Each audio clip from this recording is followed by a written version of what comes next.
Hi, ഇന്ന് നമുക്ക് chicken 65 ഉണ്ടാക്കാം. നമ്മൾ റെസ്റ്റോറൻറ്റിൽ നിന്നൊക്കെ കിട്ടുന്ന ചിക്കൻ 65 അകം ഭയങ്കര സോഫ്റ്റ് ആയിട്ടിരിക്കുമ്പോൾ നമ്മളൊക്കെ ചിന്തിക്കാറുണ്ട് ഇത് എങ്ങനെയാണ് ഉണ്ടാക്കുന്നത്, ഇത്ര സോഫ്റ്റ് ആയിരിക്കുന്നത് എങ്ങനെയാണ്. അതൊക്കെ ഇന്ന് ഞാൻ പറഞ്ഞു തരുന്നുണ്ട്. നമുക്ക് സിമ്പിളായിട്ട് ഒരു ചിക്കൻ 65 ഉണ്ടാക്കാം. 500 ഗ്രാം ചിക്കൻ ചെറിയ പീസായിട്ട് കട്ട് ചെയ്തതാണ്. ഇത് ഈ ഒരു ഷേപ്പിൽ നമ്മൾ കട്ട് ചെയ്യണം. ഇത് ബോണോട് കൂടിയതും ബോൺലെസ് ആയിട്ടും ചെയ്യാം. പക്ഷെ എനിക്കൊക്കെ ഇഷ്ടം ബോണോട് കൂടിയതിനാണ് ടേസ്റ്റ് കൂടുതൽ. പിന്നെ നമ്മളിത് കട്ട് ചെയ്തിട്ട് 1 സ്പൂൺ ഉപ്പും 2 സ്പൂൺ തൈരും ചേർത്ത് ഒരു അരമണിക്കൂറെങ്കിലും ഇതിങ്ങനെ വെക്കണം. എന്നിട്ടേ നമ്മളിത് ക്ലീൻ ചെയ്തെടുക്കാവുള്ളൂ. അപ്പോൾ തൈര് ചേർക്കുന്നത് കൊണ്ട് ചിക്കൻ്റെ ഉൾഭാഗം ഒക്കെ നന്ന സോഫ്റ്റ് ആയിട്ട് വരും. നമുക്കിനി ഇത് ക്ലീൻ ചെയ്തെടുക്കാം. ചിക്കൻ എല്ലാം ക്ലീൻ ചെയ്ത് നമ്മൾ വെള്ളം വാലാൻ ഒരു അരിപ്പ വെച്ചിട്ടുണ്ട്.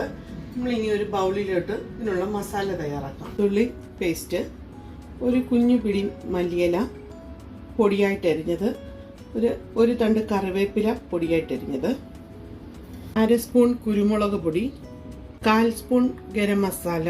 ഗരം മസാലയുടെയൊക്കെ ഫ്ലേവറൊക്കെ വളരെ കുറച്ച് മതി, എന്നാലേ നമുക്ക് ആ ശരിക്കുള്ള ചിക്കൻ്റെ ടേസ്റ്റൊക്കെ അറിയാൻ പറ്റുള്ളൂ. മസാലയൊക്കെ കുറച്ച് മതി. പുളിയില്ലാത്ത 1 സ്പൂൺ നല്ല കട്ട തൈര്, പുളിയില്ലാത്തത് എടുക്കണേ. ഒരു പിഞ്ച് മഞ്ഞൾപ്പൊടി, 1/2 സ്പൂൺ മല്ലിപ്പൊടി, 2 സ്പൂൺ കാശ്മീരി മുളക് പൊടി, ആവശ്യത്തിനുള്ള ഉപ്പ്. നമുക്കിത് നന്നായിട്ട് മിക്സ് ചെയ്യാം. മസാല നന്നായിട്ട് മിക്സ് ആക്കിയിട്ടുണ്ട്. ഇതിലേക്ക് നമുക്ക് ചിക്കൻ ഇട്ട് കൊടുക്കാം. ചിക്കൻ നല്ലതായിട്ട് പുരട്ടി വെച്ചിട്ടുണ്ട്. ഇനി നമുക്ക് ഇതിലേക്ക് 2 സ്പൂൺ അരിപ്പൊടി, നമ്മൾ ഇടിയപ്പം, അപ്പം, പത്തിരിക്കൊക്കെ ഉള്ള പൊടിയില്ലേ, നൈസ് പൊടി, ആ 2 സ്പൂൺ അരിപ്പൊടി ഇവിടെ ചേർത്ത് നമുക്കിത് നന്നായിട്ട് മിക്സ് ചെയ്യാം. അരിപ്പൊടിയും ചേർത്ത് നമ്മൾ നല്ലതായിട്ട് മിക്സ് ചെയ്തിട്ടുണ്ട്. ഇതിനി കുറഞ്ഞതൊരു 20 മിനിറ്റ് എങ്കിലും നമ്മൾ ഫ്രിഡ്ജിൽ വെക്കണം. ഫ്രീസറല്ല, ഫ്രിഡ്ജിൽ 20 മിനിറ്റ് വെച്ചിട്ട് നമുക്ക് ഫ്രൈ ചെയ്തെടുക്കാം. നമ്മളിപ്പോൾ ഒരു ഇരുമ്പ് ചീനച്ചട്ടി വെച്ചിട്ടുണ്ട്. അതിൽ നമ്മൾ എണ്ണ ഒഴിച്ച് ഇനി നമുക്ക് ചിക്കനൊക്കെ ഫ്രൈ ചെയ്തെടുക്കാം. എണ്ണ ചൂടായിട്ടുണ്ട്. ഇതിലേക്ക് നമുക്ക് ഒരു തണ്ട് കറിവേപ്പില ഇട്ട് കൊടുക്കാം. കറിവേപ്പില ഫ്രൈ ചെയ്യുന്നത് നമ്മുടെ ആ ചിക്കനിലോട്ടൊക്കെ കറിവേപ്പിലയുടെ ഒരു ഫ്ലേവറൊക്കെ ഇറങ്ങിയിട്ടുള്ളൂ. അതുകൊണ്ടാണ് നമ്മൾ ആദ്യമേ കറിവേപ്പില ഇട്ടത്. കറിവേപ്പില ഇപ്പോൾ ഫ്രൈ ആയിട്ടുണ്ട്. അത് നമുക്കൊരു ടിഷ്യൂവിലോട്ട് മാറ്റാം. ഇനി നമുക്ക് ചിക്കൻ്റെ ഓരോ പീസ് എണ്ണയിലിട്ട് കൊടുക്കാം.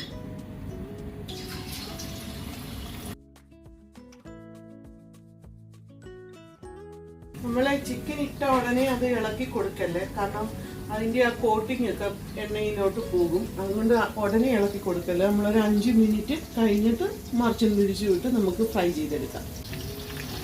നമ്മൾ ഈ 65-ന് ഫുഡ് കളർ ഒന്നും ചേർക്കുന്നില്ല. അതിന് പകരമാണ് നമ്മൾ കാശ്മീരി മുളക് ചേർക്കുന്നത്. ചിക്കൻ ഇപ്പോൾ ഫ്രൈ ആയിട്ടുണ്ട്. നമുക്കിത് കോരിയെടുക്കാം. നമുക്ക് ഈ ടിഷ്യൂവിലോട്ട് ചിക്കൻ ഇട്ട് കൊടുക്കാം. ബാക്കിയുള്ളതും ഫ്രൈ ചെയ്തെടുക്കാം. നമ്മുടെ അടുത്ത ബാച്ചും ചിക്കൻ ഫ്രൈ ആയിട്ടുണ്ട്. നമുക്ക് കോരിയെടുക്കാം. അതും ടിഷ്യൂവിലോട്ട് മാറ്റാം.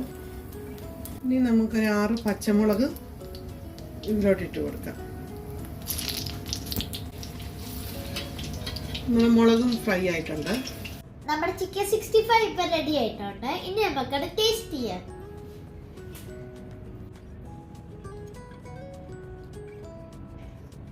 അവൻ നല്ല ജ്യൂസി, പുറം നല്ല ക്രിസ്പിയാണ്. എനിക്കത് ഭയങ്കര ഇഷ്ടമാണ്. നിങ്ങൾ എല്ലാവരും ഈ റെസിപ്പി ട്രൈ ചെയ്യണം. Hope you like this video. Thank you. Bye bye. See you on the next video.